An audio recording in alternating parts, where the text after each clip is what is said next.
Isang tanghali, may misyon. Putulin ang makulit na sanga ng punong siniguelas na parang gustong sumilip sa bintana. Pitpit ang lagare, nagsimulang siyang umakyat. Si Tiago, parang construction supervisor, nakatingala at tila nagsasabing, "Ingat ka dyan, boss." Maui, halika Si na dito. Maui naman, feeling foreman, kumakahol sa bawat tunog ng lagari.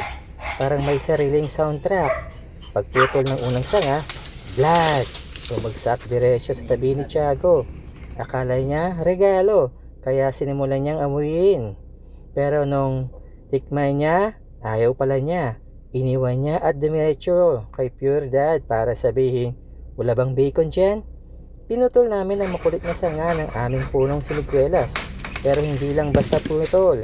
Pinutol-putol din para may tanim at may pamigay sa aming mga masusugid na subscriber.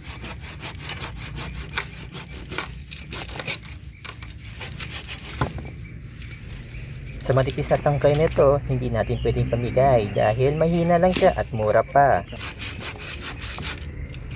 Itong pinuputol ko sa ngayon, ito ang magandang itanim. Mataba, mahaba, at siguradong mabubuhay ito. Lilinisin ko lang to, tatanggalin ko yung mga maliliit na tangkay. Dahil sa katagalan mamamatay din yan. At muli, magkakaroon siya ng panibagong tangkay na mabubuhay. Okay.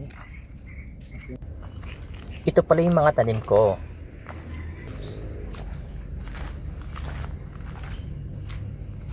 Mga nakaraang taon ko silang tinanim. Ngayon, may mga tangkay na siya.